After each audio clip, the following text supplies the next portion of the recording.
कहा जाता है कि डायरेक्शन, अगर डायरेक्शन हमारा क्लियर होता है तब हम आसानी से क्या कर सकते हैं कि कहीं ना कहीं कौन सा स्टेट कहाँ पे है, ये चीज़ें हम आसानी से आइडेंटिफाई कर लेते हैं। तो अब यहाँ पे आते हैं सर, डायरेक्शन देखते हैं। कहा जाता है कि जब ऊपरी हिस्सा है,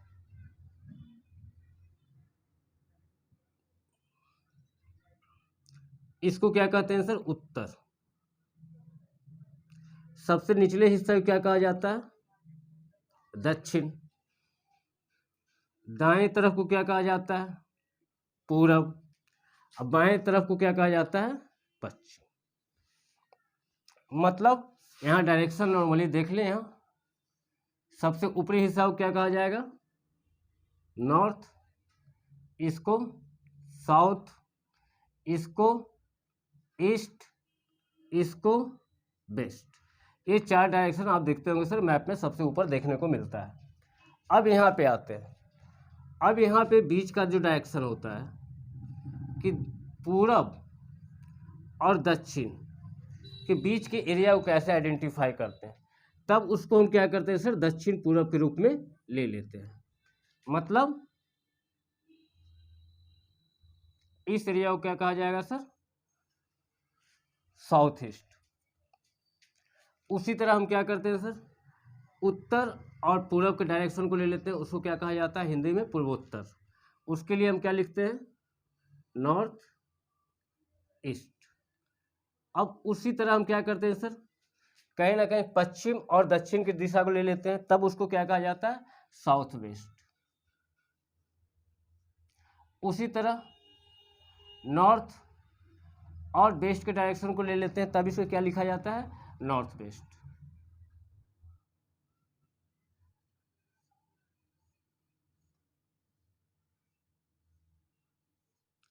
इससे क्या होता है सर कि हमारा डायरेक्शन क्या होता है, डायरेक्शन हमको पता चल जाता है।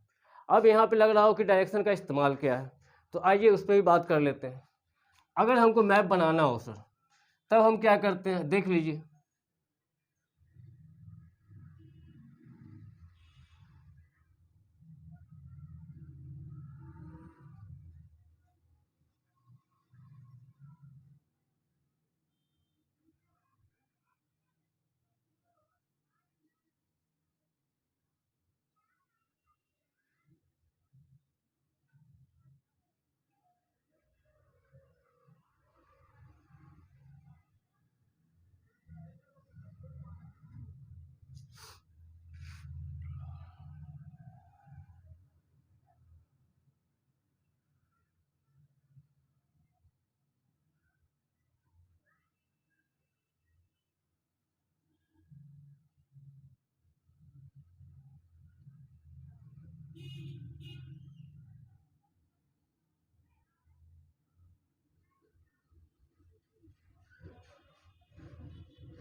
यहाँ पे आप नॉर्मल क्या हो सकता है, मैप को यहाँ इसमें अंदर डाल दिए।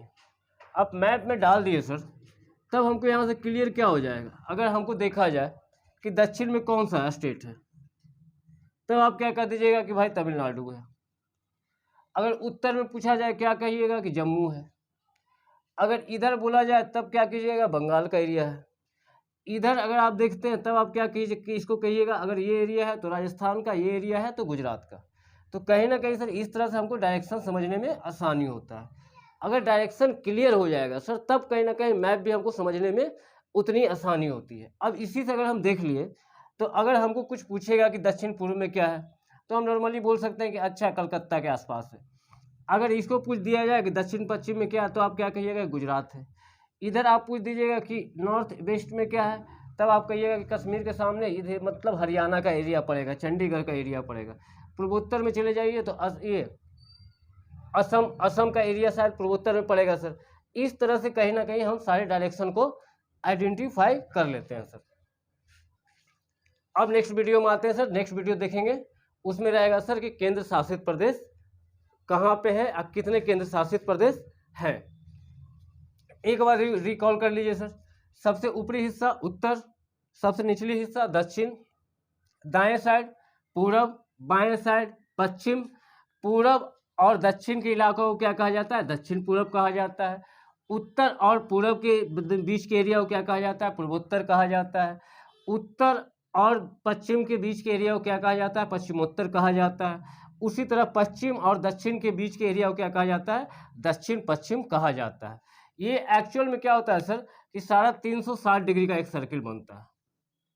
और ये जो बीच बीच में आप डिवाइड कर रहे हैं, ये क्या हो रहा है? 45-45 डिग्री पे डिवाइड कर रहा है। जैसे अगर बात ही मतलब मान लीजिए कि ये 90 जाएगा तो ये कितना चला जाएगा? 135, 180, ये 180, 215, 215, 180 अब 45 कितना चला जाएगा? 180 अब 45 225, 225 में फिर 45 जोड़ेंगे कितना चला जाएगा सर? 270, 270 में जोड़ेंगे फिर 45 कितना चला जाएगा? 315, 315 में 45 जोड़ेंगे तब कितना चला जाएगा? 360। मतलब इस तरह से